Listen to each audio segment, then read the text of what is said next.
3%. Do you want to bring in?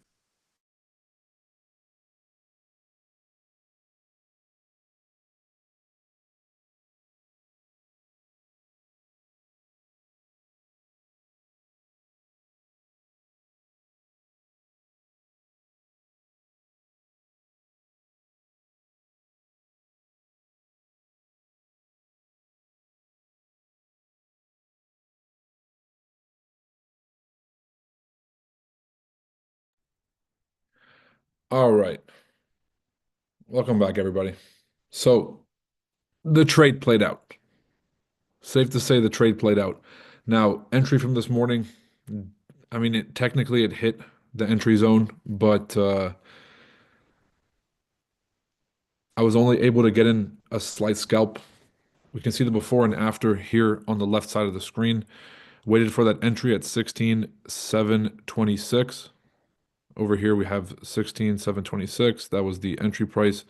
Nice retracement. Looking at this, this is the Nasdaq 100 on the 30-minute time frame. Now, was I expecting this massive push in the last hour and a half? No. So what just happened? Well, Trump tweeted. That's for one.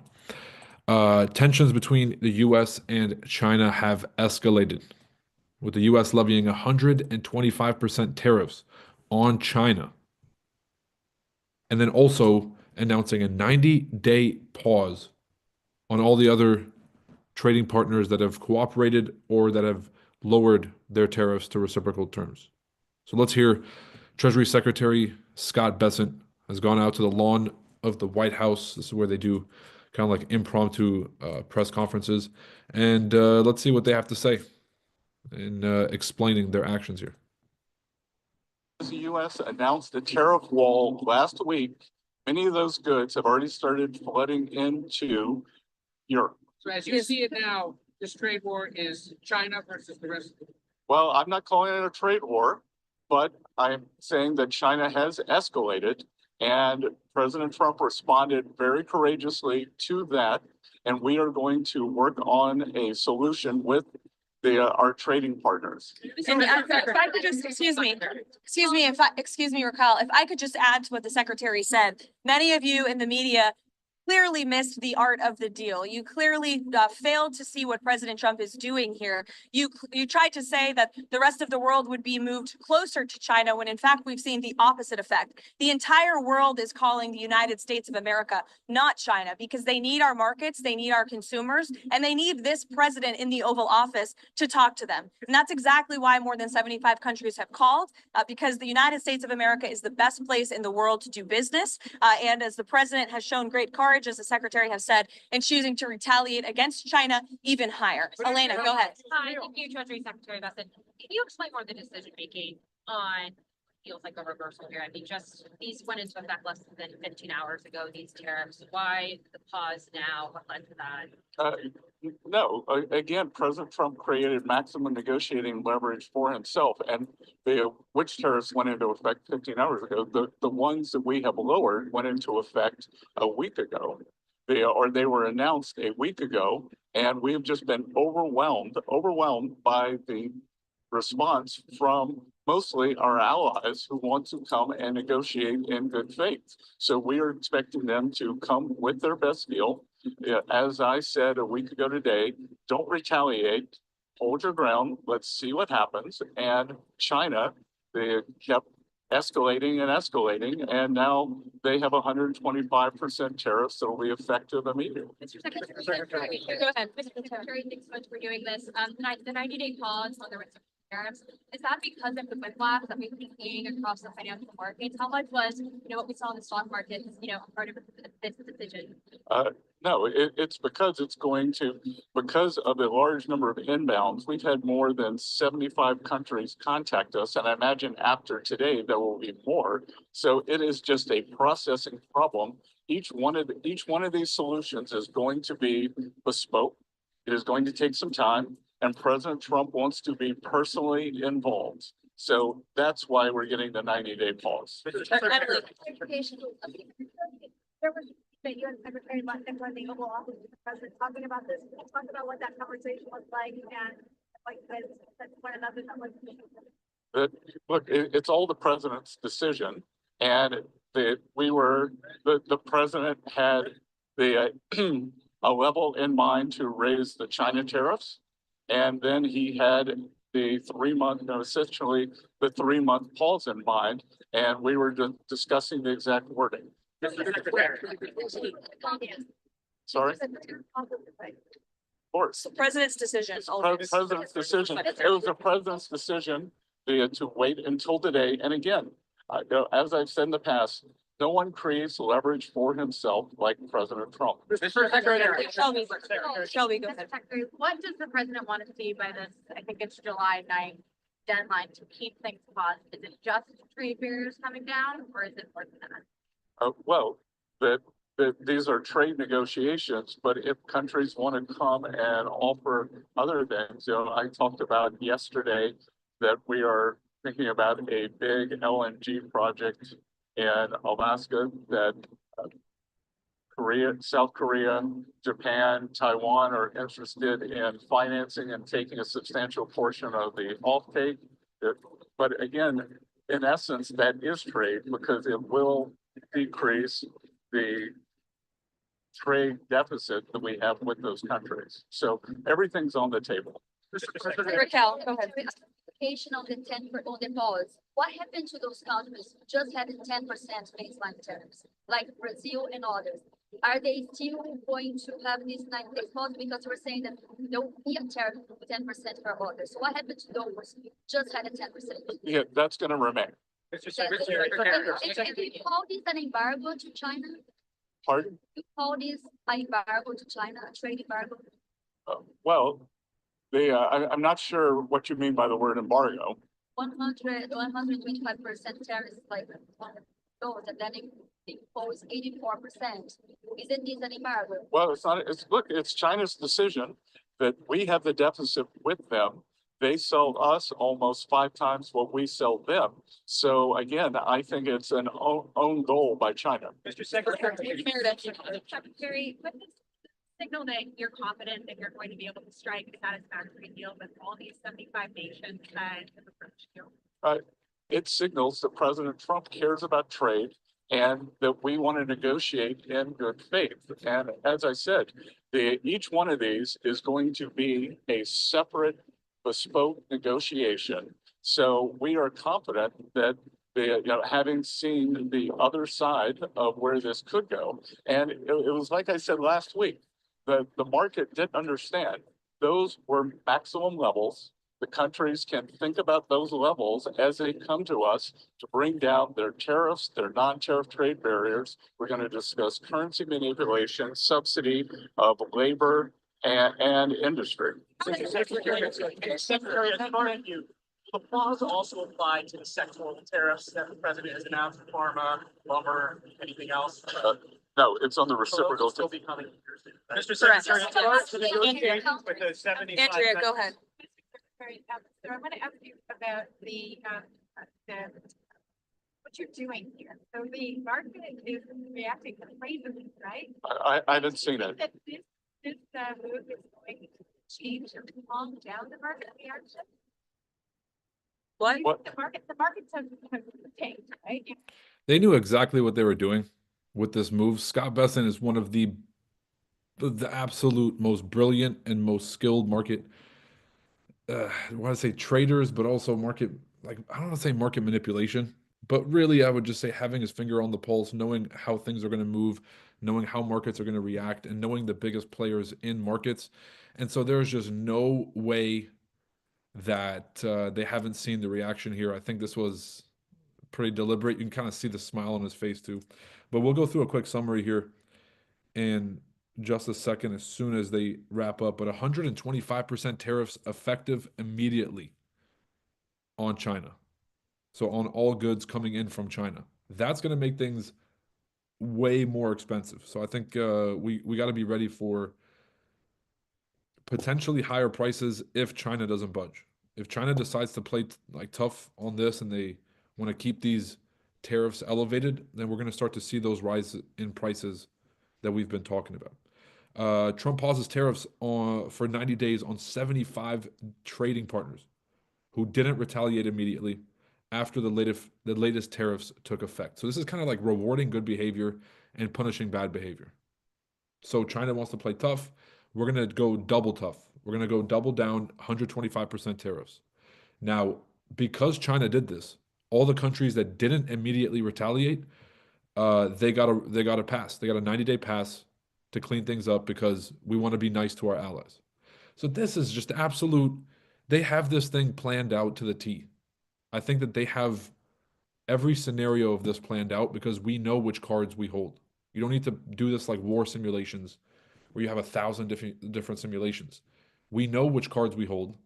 If we stop trading with China, here's the hit that we're going to take. If we increase trade with China, here's the hit that we're going to take. And so it's like looking at the mechanical structures and making deals based on that. And like not trying to be, you know, we're not trying to bully other countries. What we're trying to do is the goal was reciprocal. The goal was fairness. But because a certain side decides to escalate, we're going to play the same exact game. There's a lot of volatility in the market, not just in terms of stock markets, but also in terms of. So will this move here? So she's asking about the stock market here. He said he this is where he said he hasn't seen it. I'll back up just a bit. Stock markets, but also in terms of. So will this move here in your mind to anticipate all the markets together? Well, I think what we've seen, I think the willingness by more than 75 countries to come and negotiate, I think now the market understands that everything they saw last Wednesday was a ceiling, and now we have a 10% temporary floor. And I think the market, my 35 years in the market, I always wanted certainty, so I think we've got more certainty. But Mr. Secretary, why Maggie, go ahead. Mr. Secretary, why do By the way, certainty is the key word for market recovery. Whenever you're looking for a recovery, you're looking for a relief bounce or anything like that. It's the difference between certainty and uncertainty, risk on versus risk off sentiment. If you're more certain about the future, if you have a pretty good indication of what to expect from the financial conditions or the economic conditions over the next 6 months, then you can kind of put on more risk. You can go out there and buy stocks and crypto and things that are a bit further out on the risk curve. Risk off sentiment typically associated with market uncertainty, where you don't really know what's going to happen next, so it's safer to stay on the sidelines. And so they're posturing here. They're posturing strength, they're posturing confidence, and they're posturing certainty. And once you start to expect, like, okay, Trump is going to fight back if you fight, he's going to reward you if you play ball. Now that there's more like a clear outline of the expectations and the uncertainty is starting to get cleared out, this is where these relief bounces start to come in. Investors feel way more confident getting in after an announcement like this. people assume this is the last word? The president began this morning saying, be cool. 5 hours later, he announces a new policy. Why will investors in the market assume that this is it? Because again, as I said, we've given 90 days, and the only certainty we can provide is that the U.S. is going to negotiate in good faith, and we assume that our allies will too. And in terms of certainty, we will see what China does. But what I'm certain of is that what China is doing will affect their economy much more than it will ours, because they have an export-driven, flood the world with cheap export models. The market is trading like they're betting on a chess game. It's like the US and China are playing a chess game, and the markets are betting like, we just got a really, really good win. We just got a great hand on the poker table, and everybody's cheering. Because this is clearly a win for well, not really a win, but this clearly hurts China way more. And they're going to get squeezed out like way earlier than we can, because their economy relies on these exports to the US. They rely on us buying their stuff, and we buy less stuff. They're going to take a hit. Like, yeah, I can live without a new, whatever it is, like a new disposable vacuum or whatever. But they can't really survive without the exports, because manufacturing and exporting that manufacturing to the US is pretty important part of their economy, keeping the gears rolling. So this is a pretty cool live action sort of I don't know, it's like a live reaction to these market changes. In 2016, we saw this with Brexit with Trump and Brexit. And we saw this in 2019 with Jerome Powell, in 2018 with Jerome Powell. We saw this in 2020 with COVID and with Trump tweeting. Uh, Obviously, the COVID years were just absolute insanity. And then things really chilled out from 2022 to 2024 because we had some sanity, quantitative tightening. We kind of had a good playbook that the Fed had given the markets. Now we kind of opened up that can of uncertainty again, and anything goes and anything can happen. So it's really important to recognize, number one, how to manage your risk, because if you're going to be taking these trades at any given moment, something could happen. There could be a retaliation on the other side, and the market could swing. So make sure that you guys know how to size yourself accordingly. And really, number two is, I mean, I guess like the biggest thing is just stay on the higher time frames and just look at the overall trends, the most recent impulse, and ask yourself, are we closer to the bottom or to the top of this trend? Are we closer to the high or are we closer to the low? And make smart decisions.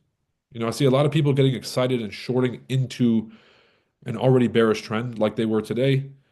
We shorted yesterday, or I had a short bias yesterday, but it was a scalp inside the range. And so when you're trading in the direction of the market, this is where you catch a buy like this. And just by luck, you end up in a banger trade because you're trading in the direction of the trend, since we've hit a bottom overall. Okay.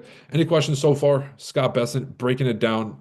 Don't trust a word he says, but this is the best that we got. And they have the press secretary there to make sure he doesn't get himself in trouble because he's not as media trained.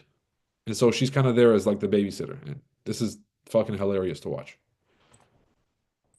And the rest of the world now understands, because when we put up our tariff wall, those exports were already flowing to the rest of the G7 and to the global south. And you Mr. Secretary, how much of this decision was driven by the bond market cratering overnight? What is happening?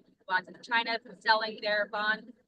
I have nothing that says that, and we actually had quite a good 10-year auction today. And all this was, again, this was driven by the president's strategy. He and I had a long talk on Sunday, and this was his strategy all along. And that, you might even say that he goaded China into a bad position. They responded. They have shown themselves to the world to be the bad actors. And That's actually a really good point, by the way. I'd like to look into that, which is the bond sell-offs that we're seeing. Is that related to China selling off their bonds? Because China owns a lot of US debt. So they'll buy a bunch of US treasuries at auction, just like, there's an auction today. You can buy treasuries from treasurydirect.gov.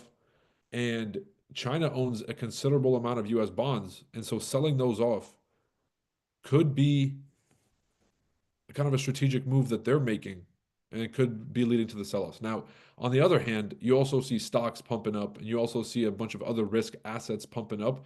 So I'm actually willing to bet that this is just a shift in market sentiment that, Scott Bessent is talking his shit. This not only did we just, make this giant announcement about 125% tariffs.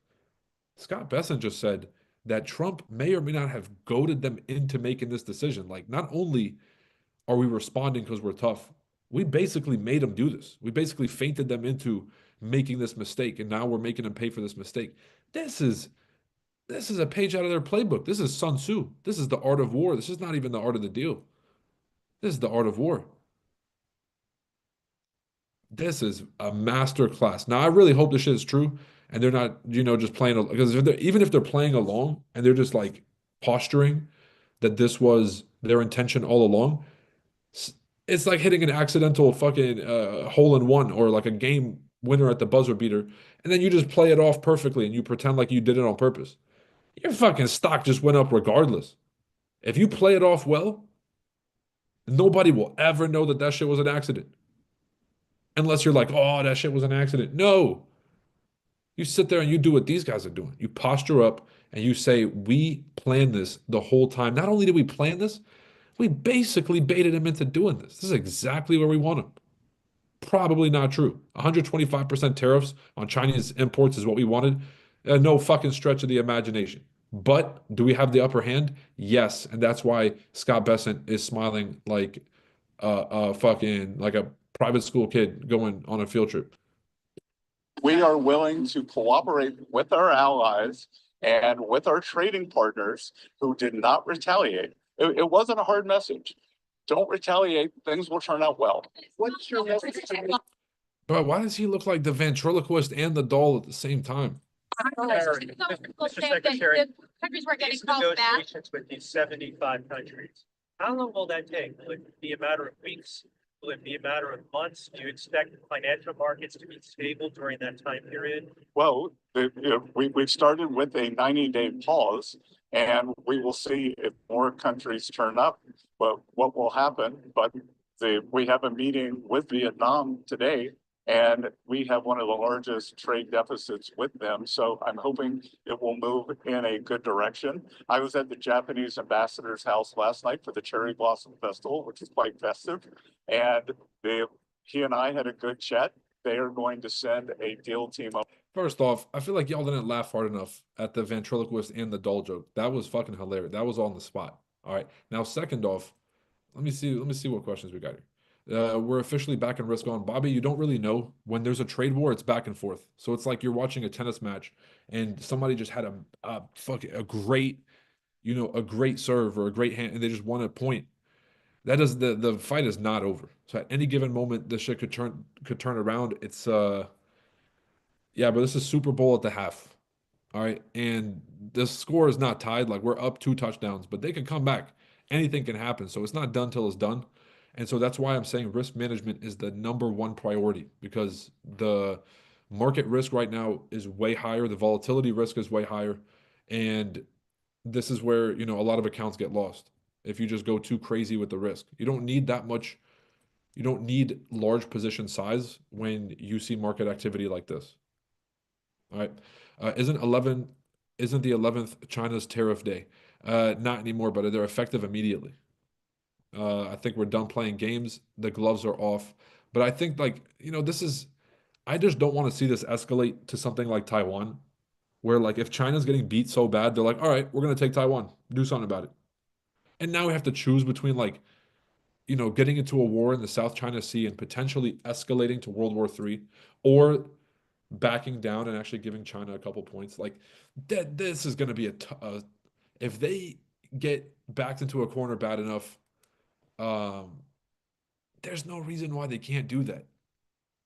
Like they know that we were not going to escalate military conflict to the full degree. We're going to protect Taiwan. We're going to set up a blockade around the South China Sea, and we're going to kind of do this like this standoff. But they know that we're not trying to go to World War III.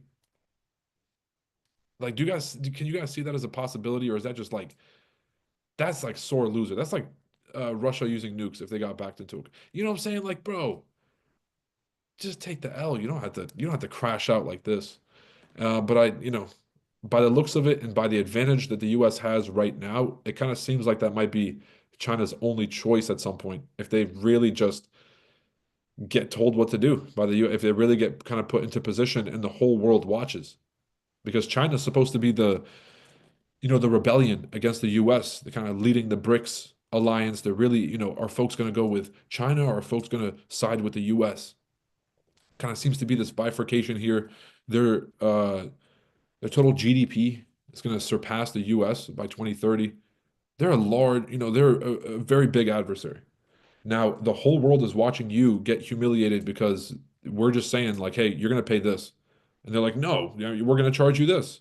And we kind of just got to a point where we're like, all right, we'll pay that, but you guys still have to pay this bill. And it just did not look good for them, and the whole world is watching. I really hope it doesn't escalate to something where they kind of have to prove themselves on a global stage. Otherwise, this could be a pretty big reputational hit for them with, like the Avengers that they're trying to put together. Over. So we'll see. These are complicated negotiations. These are imbalances that have taken decades to create. And, but I think having seen the maximum level that Donald Trump is willing to go to, President Trump has created this. Excuse me, everybody. Excuse me. Clarify. The secretary is obviously a very busy man. As he has said, he's had more She is a pro.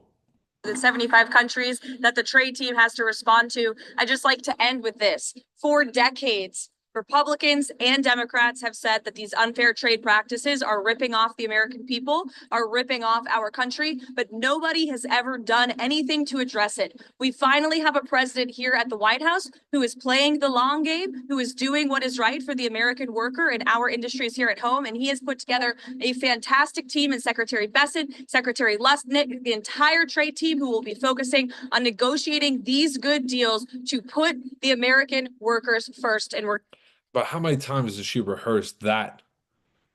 Oh, bro, talk that shit, man. Yo, give her a raise, brother. She had that in her back pocket. She was waiting. She was like, look, Scott, don't fuck this up. Stop. Let's quit while we're ahead, right? She gets out there and she said, for years, for decades, we've been getting ripped off. As Secretary Bessent and Secretary Lutnick has said this, that, and the fit. Bro, she had this whole thing lined up. She got it dialed in. And I'm not going to lie, she really does have a great way of compacting kind of like the White House's stance on a certain thing. Because, Trump is all over the place. You'll be like, bro, what is he trying to do here? And she'll just get out and kind of give that sort of like the whole, like a full, concise breakdown of the White House's stance on a certain thing. So pretty clutch to kind of have adults back in charge in the White House where we can actually get some info. Pretty cool stuff. Does she yank him off the thing? Yeah, she does.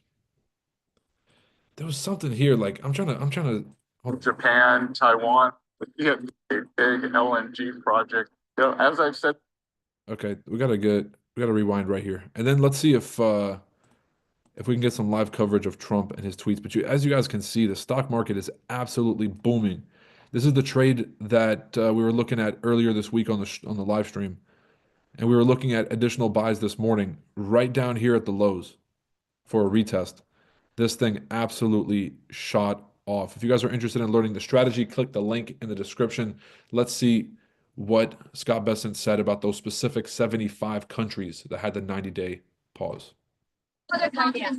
sorry, of course. the president's decision. always. President's decision. It was the president's decision to wait until today. And again, as I've said, I'm still mad about the ventriloquist and the doll joke. Like that was fucking top class. Now, no disrespect, because obviously Scott Bessent, respectable figure, kind of Black Wednesday, do your homework. But that was fucking hilarious. But look at the way he's just, saying something about him. It gives me not Gavin Newsom vibes, because Gavin Newsom is just lying through his teeth. Scott Bessent is just like, I know something you don't. Do you guys get that feeling? That I know something that you don't know. What do you know that we don't, Scott? This man's in charge of the piggy bank of the whole country. This man's in charge of the bank account, the checking account for the country. It's the guy. He's just looking at me like he knows something I don't know. past, no one creates leverage for himself like President Trump. Mr. Secretary. Shelby, go ahead. Mr. Secretary, what does the president want to see by this, I think it's July 9th deadline to keep things paused? Is it just trade barriers coming down, or is Oh, July 9th is that deadline, which is crazy. It's my brother's birthday. July 9th, pretty easy to remember for me then. Okay, that's going to be the 90-day deadline for these countries to get their shit together, to do some economic models, which I can't believe they haven't done at this point, to figure out what their best options are. Should we, should we drop our tariffs? Should we raise our tariffs? Should we move these companies over to the US? And 90 days is enough time for these companies to pledge to come back to the US or to open manufacturing hubs here in the US to avoid these tariffs. And so I think 90 days is, it was all part of his plan. I'm more than positive. And I just think this is just working out beautifully. Because you don't want to be the bully. You don't want to go around and tariff everybody and just keep them high. This 75 countries getting a relief for 90 days. And then now it's just us and China, which was really what we've wanted to do since day one. You know, now like the rest of the world knows we're serious. We don't have to threaten the tariffs anymore. We don't actually have to levy them. Now we can just like say that we're going to, and it'll have the same effect. We've done our job. Now with China, they don't respond to talk. They got to see some action, and that's why we have to do these retaliatory actions. This is just masterclass stuff. Well, these are trade negotiations, but if countries want to come and offer other things, you know, I talked about yesterday that we are thinking about a big LNG project in Alaska that Korea, South Korea, Japan. Like, what does the Treasury Secretary have to do with an LNG project? You guys get what I'm saying? What the fuck do those have to do? What does the Treasury Secretary have to do with an LNG project in Alaska? This is where, you know, I'm not letting nothing slide with this administration, right? I support them. I support the movement. But this is where I start to fucking perk my ears up and I'm like, bro, not Scott, not Black Wednesday, not Black Wednesday. And Taiwan are interested in financing and taking a substantial portion of the offtake. But again, in essence, that is trade because it will decrease the trade deficit that we have with those countries. So everything's on the table. Raquel, go ahead. Sorry, application of the 10 on the pause. What happened to those countries who just had 10% baseline tariffs, like Brazil and others? Are they still going to have this 90 days pause? Because we're saying that there will be a tariff of 10% for others. So what happened to those who just had a 10%? Yeah, that's going to remain. Mr. Secretary. Okay, so I guess this pause is only on like anything that was escalated on top of the standard 10%. 10% is the standard across the board, and those are going to remain. But anything that was escalated because we were kind of having a dispute with that country, those have been paused on everyone but China. Anyone that did not retaliate, because we're not bullies. America is not a bully. Dude, this is so genius, even from a PR standpoint. Right? We upped it on you to try to get you to do something, and you didn't retaliate. You just sat there and just took the punches. Now I feel like a piece of shit. Now get over here. Come on. You're good. You know, you get a pass. This is just insanity. An embargo to China? Pardon? You call this an embargo to China, a trade embargo? Well, I'm not sure what you mean by the word embargo. 125% tariffs, like, goes, and then it impose 84%. Isn't this an embargo? Well, it's not, look, it's China's decision that we have the deficit with them. They sell us almost 5 times what we sell them. So again, I think it's an own goal by China. Mr. Secretary. Secretary, signal that you're confident that you're going to be able to strike a satisfactory deal with all these 75 nations and approach deal. It signals that President Trump cares about trade and that we want to negotiate in good faith. And as I said, each one of these is going to be a separate bespoke negotiation. So we are confident that having seen the other side of where this could go, and it was like I said last week, the market didn't understand. Those were maximum levels. The countries can think about those levels as they come to us to bring down their tariffs, their non-tariff trade barriers. We're going to discuss currency manipulation, subsidy of labor, and industry. Mr. Secretary, as part of you, will the pause also apply to the sectoral tariffs that the president has announced, pharma, lumber, anything else? No, it's on the reciprocal. Still be coming here too. Mr. Secretary, as far as the negotiations with the 75 Andrea, go ahead. Mr. Secretary, so I want to ask you about what you're doing here. So the market is reacting crazily, right? I haven't seen it. That this move is going to change or calm down the market reaction? What? The markets have tanked, right? There's been a lot of volatility in the market, not just in terms of stock markets, but also in terms of. So will this move in your mind anticipate that this is going to calm the markets in? Well, I think what we've seen, I think the willingness by more than 75 countries to come and negotiate, I think now the market understands that everything they saw last Wednesday was a ceiling, and now we have a 10% the temporary floor. And I think the market, of my 35 years in the market, I always wanted certainty, so I think we've got more certainty. But Mr. Secretary, why do people assume- Maggie, go ahead. Mr. Secretary, why do people assume this is the last word? The president began this morning saying, be cool. 5 hours later, he announces a new policy. Why will investors in the market assume that this is it?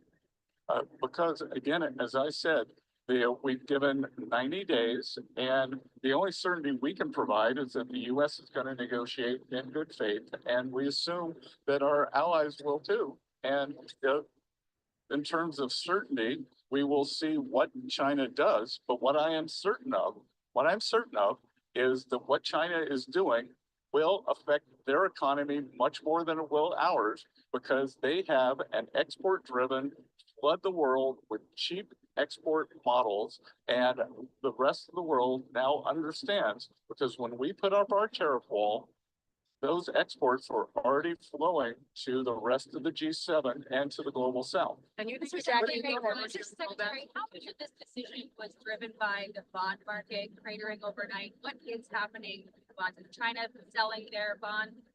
I have nothing that says that, and we actually had quite a good 10-year auction today. And all this was, again, this was driven by the president's strategy. He and I had a long talk on Sunday, and this was his strategy all along.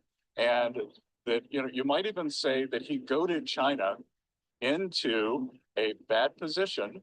They responded. They have shown themselves to the world to be the bad actors, and we are willing to cooperate with our allies and with our trading partners who did not retaliate. It wasn't a hard message. Don't retaliate. Things will turn out well. What's your message? All right. So apparently we got Trump speaking Secretary. live right now. 75 countries. Whoa, this How thing's long will glitching out a that bit. take? Will it be a matter of weeks? Will it be a matter of?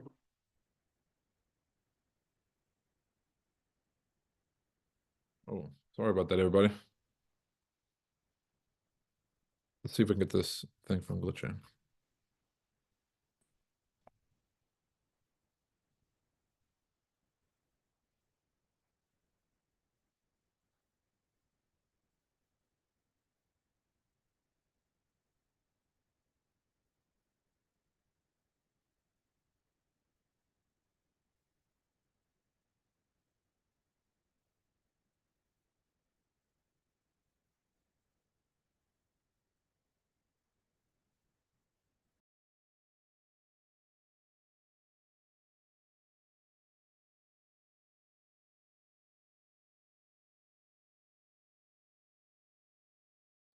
All right, let's see if we can get this to work.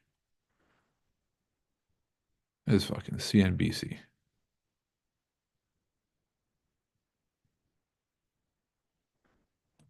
This is what we've come to. We're on CNBC just trying to get a word in.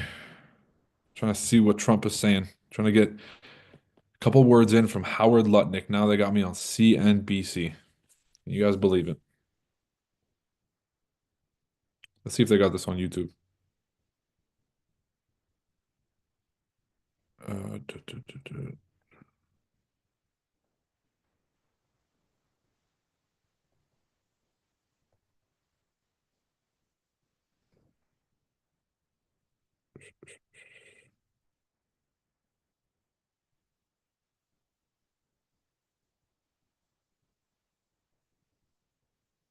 Oh, he does make a speech. Okay.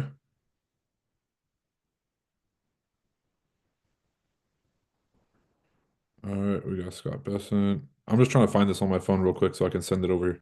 Okay, looks like I got it.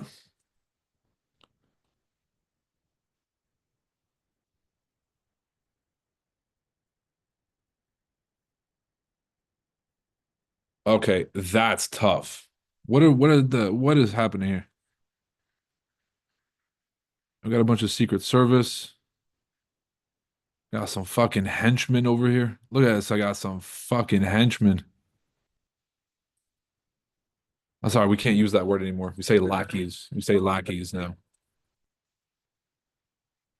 What is going on here? Disney card. Yep, Disney card. Yep. It's Ryan from last year. Yeah, quite a few, so. The highest award in the country outside of the Congressional Medal of Honor. It's sort of the civilian version of the Congressional Medal of Honor. And I watched him win his 2023, 2024 Looks like he's congratulating some race car drivers. This is a nice car, but what the fuck is he saying about tariffs? Let's see if we get a piece here. Nick Tandy and down all the way in the best, very special place. And we love champions, and these are the greatest champions in Wow, the market is absolutely ripping. Eesh. the world. These are the greatest. Well, thank you very much. Would you like to ask Rod out of line? They were getting yippy, you know, they were getting a little bit yippy, a little bit afraid, unlike these champions, because we have a big job to do. No other president would have done what I did. No other president. I know the president. Champions. What's he talking about being yippy? Any questions while we're here? Yeah. You started the morning saying be cool. And Be just a cool. few hours later, there was a pause put in on the tariffs. Can you walk us through your thinking about why you decided to put a 90-day pause? Well, I thought that people were jumping a little bit out of line. They were getting yippy, you know, they were getting a little bit yippy, a little bit Bro, this man is something else, man. Bro, I'd vote him in for a third term. afraid, unlike these champions, because we have a big job to do. No other president would have done what I did. No other president. I know the presidents. They wouldn't have. He said all the 75 countries, I gave them a 90-day pause because they were getting yippy. That means they were getting a little talky, bro. They were getting a little mouthy over there. So, okay, we threw him a bone. I gave him a 90-day reprieve. Bro, this man is a savage. Done it. And it had to be done. What was happening to us on trade, not only with, you know, if you look at it, not only with China, but China was by far the biggest abuser in history and others also, but somebody had to do it. They had to stop because it was not sustainable. Last year, China made $1 trillion off trade with the United States. That's not right. And now I've reversed it. It's for a short period of time, but we made $2 billion. We're making now $2 billion a day. And somebody had to do it. Roger actually said it. Charles Schwab was here a little while ago, one of the great financial people, and he said he's been waiting for 40 years for somebody to do what I did over the last month. And if you didn't do it, you wouldn't have a country. It wouldn't be sustainable. So I'm honored to have done it. And, you know, look, nothing's over yet, but we have a tremendous amount of spirit from other countries, including China. China wants to make a deal. They just don't know how quite to go about it. You know, it's one of those things they don't know how quite. They're proud people. They just can't look bad in front of their people. Like they can't go to the negotiating table and give America everything they want. They have to posture for their own citizens.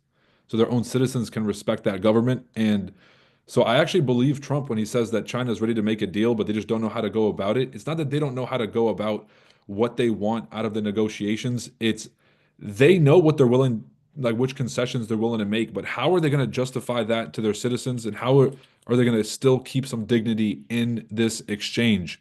That's the tricky part to figure out. And honestly, it is fucking tough, especially when you know that you can just give the US what they want and then this whole thing goes away.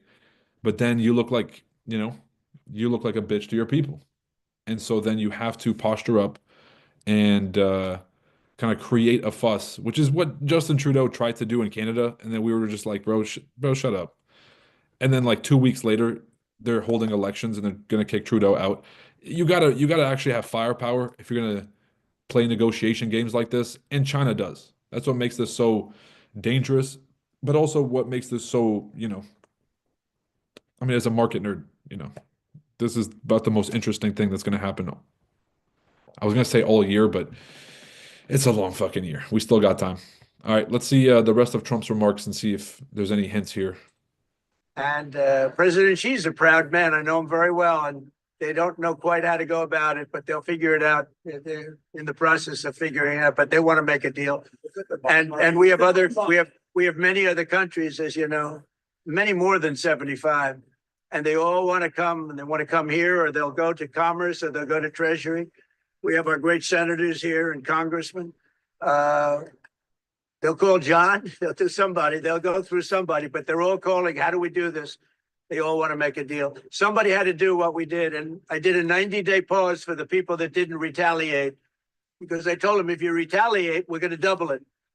And that's what I did with China, because they did retaliate. Wow, the market just hit the 19,000 price level. Sheesh. People, we were sitting at 16,700 this morning. Think about the numbers I'm saying right here. Like, we were at 16,700. We were literally sitting at 16,000 last week. No, this week. Nope, that was last week. No. This was literally 2 days ago. We were sitting at 16,000 flat.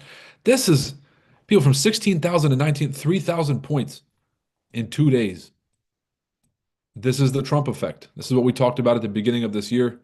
This is literally a copy and paste of what happened in 2016, 2017, 2018. Brexit, the first China trade war was very similar to this. But as you guys can see, when you have a good system, you have a good strategy, it doesn't matter. The news events just add fuel to your trades. Not every trade is going to be a home run like this. But if you keep taking the right positions, eventually you'll find yourself in great quality trades like this that just absolutely smash and just seem to just never stop running. So we'll see how it all works out. I think it's going to work out amazing. I think that our country is going to be at the end of a year or shorter, but I think we're going to have something that nobody would have dreamt possible. A man like Roger Penske, I don't want to get him in trouble with China, so I won't, but he would know that someday you have to cut the bow and you have to do what you have to do, right, Roger? And that's what I did, and I'm very happy to have done it. Mr. President, Was there anyone? the Prime Minister of Greece just told Breitbart's Matt Boyle that he thinks absolutely the European Union and the United States could work out a trade deal that's win-win and, quote, mutually beneficial to both. They better. They don't have a choice. You know, China's the only country that really has negotiating leverage right now. The European Union better stop acting tough before they get hit with some bullshit too. And I would love to see the European Union just get slapped with some tax, just because I want to see them wake up.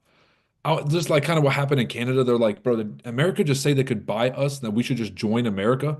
The fact that that's even a conversation definitely hurt the pride and the ego of whatever's left of the Canadian people. They were like, bro, there's no way that that's even a conversation that can be had. There's no way we're that far down the rabbit hole.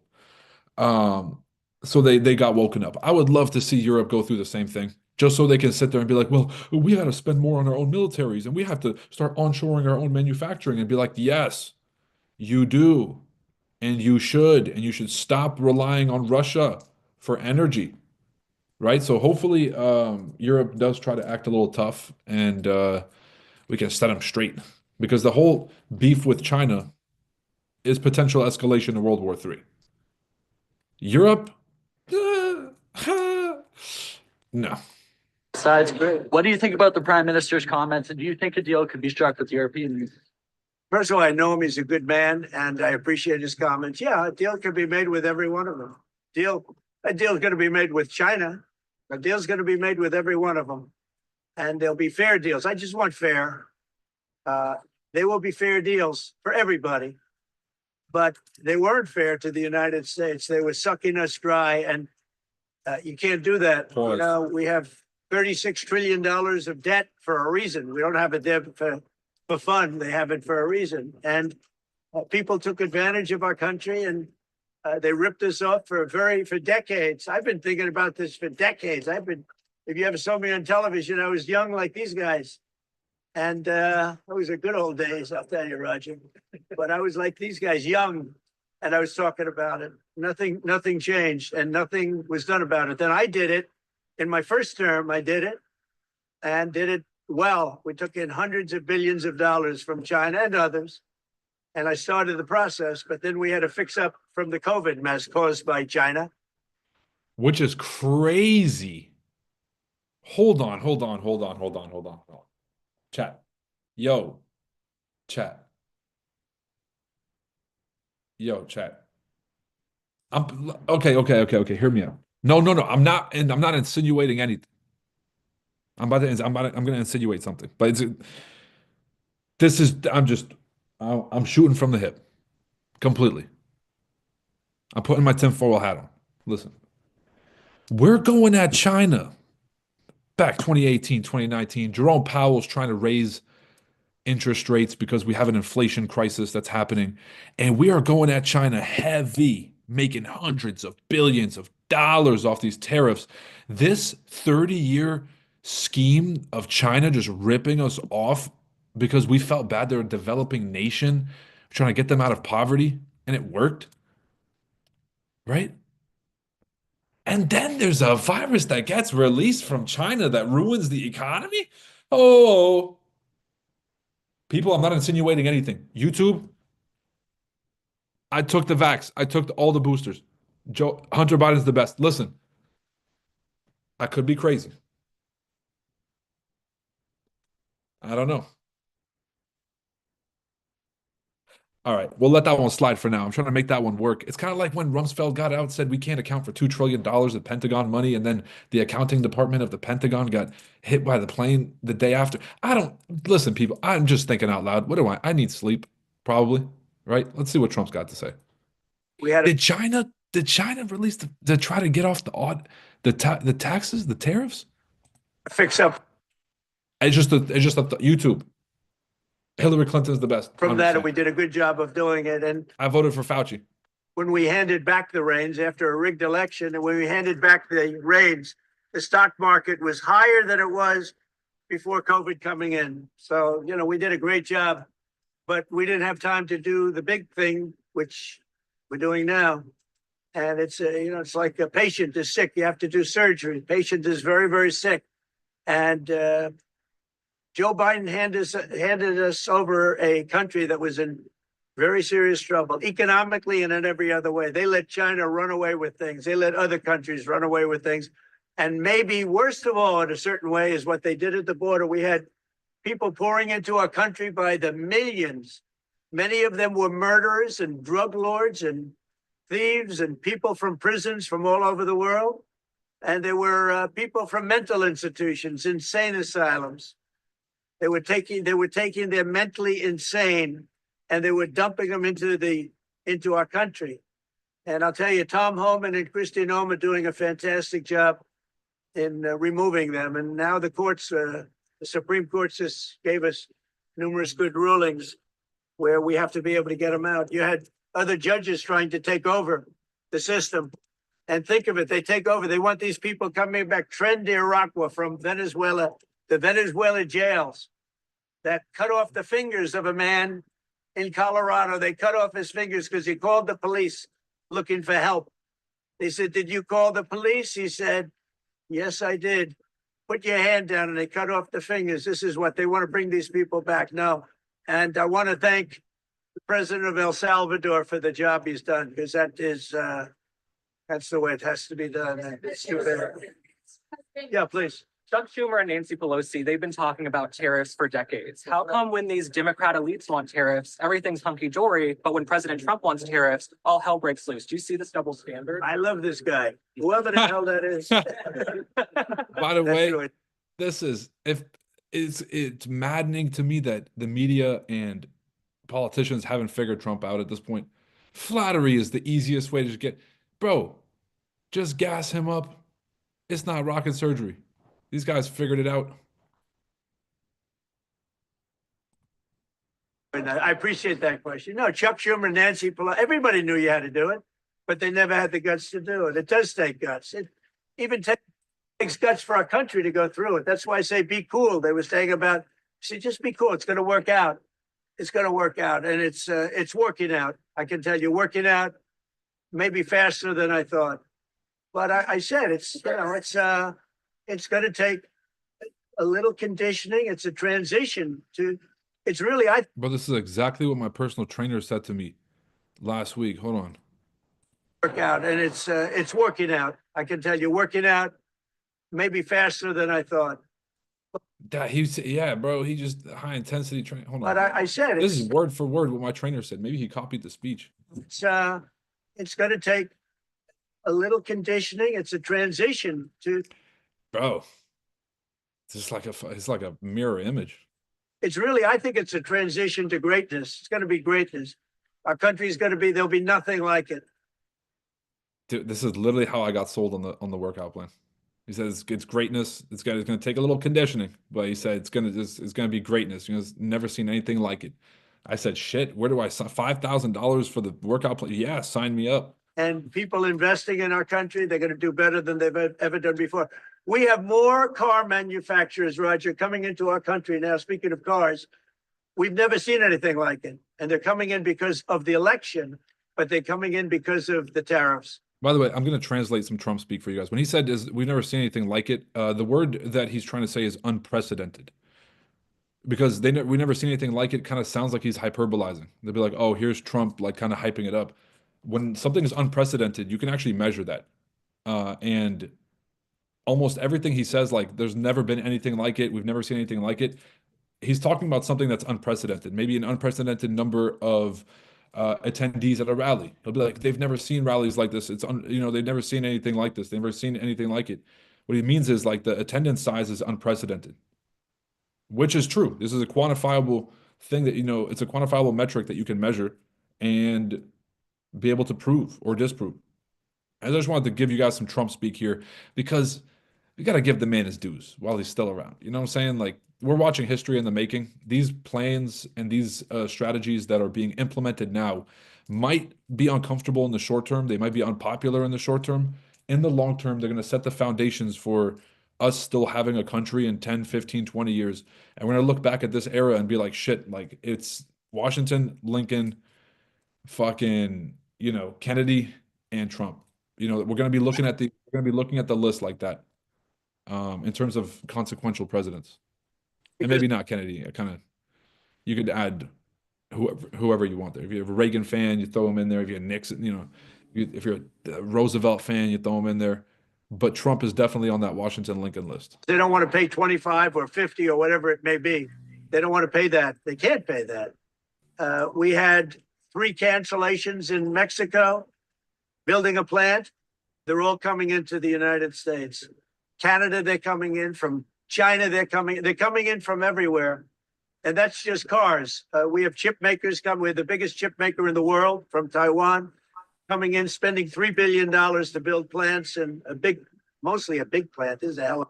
Actually, TSMC, I'm pretty sure, pledged $100 billion to U.S. chip manufacturing. I might be wrong. Somebody fact check me on that, but I'm almost positive it was not $3 billion. I'm very positive it was like $100 billion that TSMC pledged for U.S. chip manufacturing, which is absolutely nuts. That's just insane. Of a plant when you spend the kind of money that they're going to go $200 to $300 billion, not million. You'd say million would be the right number. It's $200 to $300 billion. Think of that, $300 billion. If you look at Apple is going to spend $500 billion building a plant. They wouldn't be doing that if I didn't do this. They'd just keep building them in China. And that's unsustainable. It's not a pleasant thing to do, but I appreciate the question. And, interestingly, Chuck Schumer and Nancy Pelosi, Crazy Nancy, they've wanted Yo, to look. do this. I was just about to say that, oh my God, Trump's changed. He said, thank you so much for the question. He was so respectful after that question. He said, that was great. Thank you so much for the question. And like really, and very professionally compared to Trump's normal speech. And then he goes after Crazy Nancy. People, y'all know how I feel about Nancy Pelosi. Not like that. Get your head out the gutter. No, I'm talking about the unruly the unruly policies over the last 40, 50, 100 years, however long she's been in office. Am I slightly jealous because she's a better trader than I am? A little bit. Fuck it.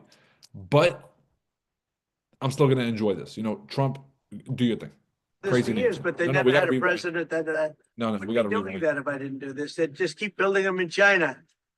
And that's unsustainable. It's not a pleasant thing to do, but I appreciate the question. And You know, interestingly, Chuck Schumer and Nancy Pelosi, Crazy Nancy, they've wanted to do this for years, but they never had a president that had the guts to do it, because it does take guts, believe me.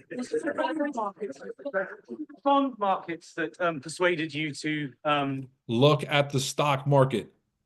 Y'all tell me what the sentiment is after people watched this, right? I don't even know who the fuck are these people behind them? Who are these? This looks like the cast of the next Fast and Furious, but it's like in the Autobahn. You know what I'm saying? Not in Tokyo Drift. Like you guys aren't even laughing at the good jokes today, man. I'm gonna wait. I'm gonna save it. All right. reverse course. The Fast and Furious fucking Autobahn joke was fucking hilarious. You guys want to laugh at the ventriloquist one? This is standing ovation worthy. The bond market is very tricky. I was watching it, but if you look at it now, it's beautiful. The bond market right now is beautiful. But yeah, I saw last night where people were getting a little queasy. I think everything had, well, the big move wasn't what I did today. The big move was what I did on Liberation Day. We had Liberation Day in America. We're liberated from all of the horrible deals that were made, all of the horrible trade deals that were made. And I was helped by people just like this, senator, congressman, and friends, right? And we had great help in the Senate. Our Republican senators have been amazing. They stood tall. And likewise in the House. And John Thune has done an amazing job. Barrasso has done an amazing job. I can't think of a senator, really. We had tremendous support. We got a bill passed the other day with almost unanimous support in the Senate. And I think we're going to get that in the House too. And I have to tell you that Mike Johnson is a great speaker. He's done a fantastic job. We had a majority of 1. Now we have a majority of 7. And you don't realize how big 7 is until you have a majority of 1. 7 sounds like so much, but we're doing well. But Mike Johnson and John Thune have done a really great job. This is the difference between Trump 1 and Trump 2, man. The complimenting of all the people that would normally be working overtime behind your back. Like now he just got up here and just put, what's his name? Johnson right on the main stage, made him look great, said he's doing a great job. Why would you sit here and sabotage and go work behind the scenes and go join the underworld? Trump is winning. He's a bulldozer, and he just put you on his team. It's gonna be hard not to just play ball. Even if you're corrupt, even if you're playing both sides or whatever. Trump is playing a much, much smarter game than his first presidency, and that's why most of these policies are actually going into effect. This is all the stuff he wanted to do in his first presidency. Secure the borders, fix the trade balances, restore American energy, restore the American economy, deregulate. Every single one of these things he wanted to do in his first presidency, but they got in his way every fucking step. And through God's grace, he made it through, literal trials and tribulations, literal attempts at slander and smears against his character, attempted assassinations on his life, lawfare to drain his pockets so he can't campaign. Through all of that, between Trump 1 and Trump 2, comes back and has the same exact agenda as the first time. Now, people, if you don't follow politics enough, you don't realize these people are flimsier than a Twizzler. These people will come in one election cycle and have these beliefs, and then the next election cycle, they're doing some polling and they have some, what is it called? So, focus group data that tells them that they should pivot in their messaging or in their position. And then they just fucking flip. And just literally nobody notices because of the amount of shit that is constantly hitting the news cycle. You forget. You guys remember George Santos? Of course you don't. This guy lied on his resume, became a congressman. This guy never graduated from the school that he went to, never got the grades, never even had the degree that he said he did, never worked at any of the spots. The dude wasn't even the religion he put on this thing. This guy straight up lied and made it all the way to Congress. George Santos. Nobody fucking remembers. But when you have somebody like Trump who literally almost got shot, he didn't almost get shot, he got shot. And then through all the trials, through everything, still has the same exact agenda, which is the same exact shit that he ran on. This is not a surprise that we're closing the border and having balanced trade and, creating a deregulatory environment and unleashing American energy. All of these things is what he campaigned on. And he's doing exactly what he campaigned on. When's the last time a politician did that? I don't even care if I agree with your shit or not. If you say that this is what you're running on, at least have the balls to do it. And Trump is the first politician that we've seen that's actually doing that. Love him or hate him, he said he was going to do these things, exactly what he campaigned on. And everybody had a chance to prepare because this isn't like the old switcheroo that politicians do. Feed you some bullshit in the front end and then literally screw you out the back end. All right. Crazy. Did you speak with anyone, Jamie Dimon? Did you speak with anyone? Well, I watched about- Jamie Dimon on Maria Bartiromo's show this morning, and he was very good. He said that actually made the statement to effect that something had to be done with the tariffs and trade. He said that. He said, look, at some point, but he said something has to be done with tariffs and trade. He understood it. He's very smart and very genius financially. He's done a fantastic job at the bank. And he knows that. Jamie Dimon being the CEO of JP Morgan, by the way, one of the greatest financial minds we have today. Big fan of him. Would make sense that Trump, gets advice from some of the top financial minds in the country. Everybody knows that. Anybody that's even a little bit smart knows it. It wasn't sustainable what was happening. Somebody had to pull the trigger. I was willing to pull the trigger. This should have been done long ago. Just like Biden should have stopped the border long ago. I mean, allowed 21 million people plus into our country, many of whom should never have been allowed out of prisons and jails. They came out of prisons and jails from all over the world. And now we're getting them out, bringing them back to their countries. But it's should have never been done. Yeah, go ahead, please. Would you consider exempting some U.S. companies, maybe some larger companies who have been hit hard in the markets the last few days during this 90 days? As time goes by, we're going to take a look at it. There are some that have been hard. There are some that, by the nature of the company, get hit a little bit harder, and we'll take a look at it. They can afford it. Give the tax breaks to the medium and small businesses. That's all I'm going to say. The big companies are all fighting for the last 2% of marginal market share amongst each other. They'll be fine. All right, Apple's going to make, $190 billion this quarter instead of 210. Shit, man. End of the world. What we should aim to do instead is those tax breaks should end up going to the small and medium businesses, to lower and medium income American citizens. And these tariffs, because the prices are going to go up on all of these Chinese made goods, there has to be some kind of tax benefit for the American consumer, not for the businesses themselves. The businesses themselves are going to pass the cost on to the consumers anyways. They don't fucking need a break, especially not the Mag 7 that are making somewhere hundreds of billions of dollars a quarter in net. You just said Apple is going to pledge $500 billion to American AI. Who the hell has $500 billion of cash? That's more than like 80% of the S&P 500 combined. Right? Unless you're Warren Buffett, right? 500 billion. They'll be fine. Anyways. Just instinctively, more than anything else. I mean, you almost can't take a pencil to paper.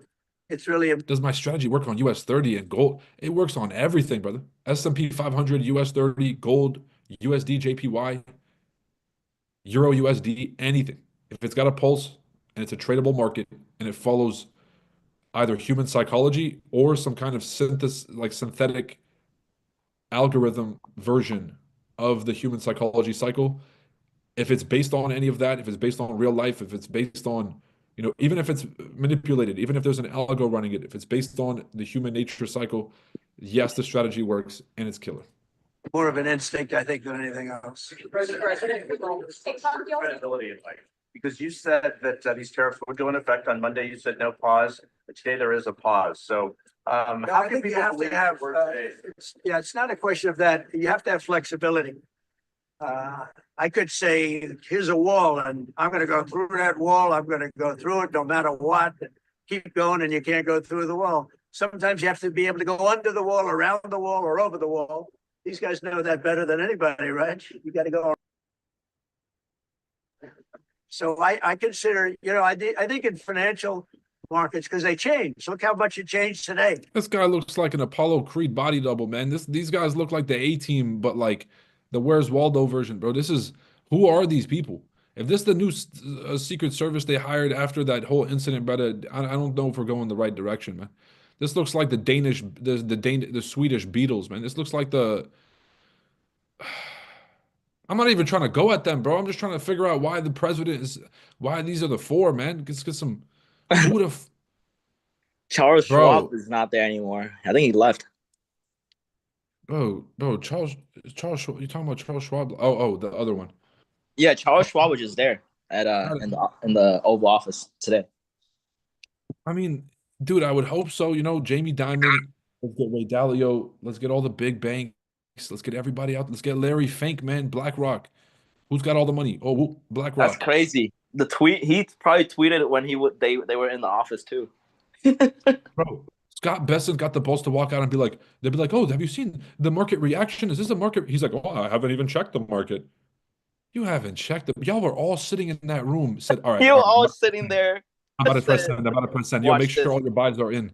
You're like, watch this real quick. I got you. You got Pelosi watching from the window. She's up like 10. She's up like 10 M's today. There's a tracker on Twitter. There's a tracker that shows how much she makes. But that's the whole joke, bro. Except now she's not in the game no more because, her team is not in charge of the House or the Senate, and so she just has to watch from the window, bro. She got the Ian Gary chair in the corner, just watching, taking notes. 10 M's a day. That's crazy. Yo, this man Trump just said we're making billions of dollars a day off the tariffs, bro. He said somebody had to do it. First off, how fucking gangster is that? He said, yeah, we're making upwards of $2 to $3 billion a day right now from the tariffs with China. He said, yeah, it was tough. Somebody had to do it. But oh my God, we're making $3 billion a day, and you're out here like, shit. I guess it had to be me. Fucking hell, a winner. 125. It's gonna be crazy. They weren't gonna wake up to that. It's 3 a.m. in Beijing right now. Yeah, so if your iPhone costs $2,000 and there's a 25% tax on it, that just went up $500. So now your iPhone goes from $2,000 to $2,500. The Nike shoes go from $200 to $250. All right. Now that sounds crazy, right? Oh my God, 200 to 250. How is America going to survive as a nation? Then you realize that China is exporting all of these things to us, and this is how they literally fund their government. It's how they fund their country, is through these exports. And if we just stop buying them because shit's too expensive, they're not going to be able to eat. Yeah, I don't have the latest Nike SBs that are taxed 25%, but they can't afford to fund their country. And this is what Scott Bessent and Trump were saying by, China's making a stupid move. But shit, I mean, Scott Bessent does not understand the art of the deal. Trump knows. That's why he hasn't said shit about it. Never interrupt your enemy when they're making a mistake. That's from Sun Tzu, the art of war. We went from, pretty moderate today, but over the last few days, it looked pretty glum to, I guess they say it was the biggest day in financial history. That's a pretty big change. And I think the word would be flexible. You have to be flexible. Like he's asking the question about some companies. Some companies, through no fault of their own, they happen to be in an industry that is more affected by these things than others. You have to be able to show a little flexibility. And I'm able to do that. I'm going to say hello to these champions because they are great champions. I got to say hello to them. Champions. Yeah, they're race car drivers or something. So I don't know if he said nothing about China, but listen, ladies and gentlemen, thank you guys for tuning back in to another Chart Addicts live stream. Obviously, we have to do an emergency stream because we almost went into a full-fledged trade war, but Trump seems pretty cool, calm, and collected. I think this is all part of the plan.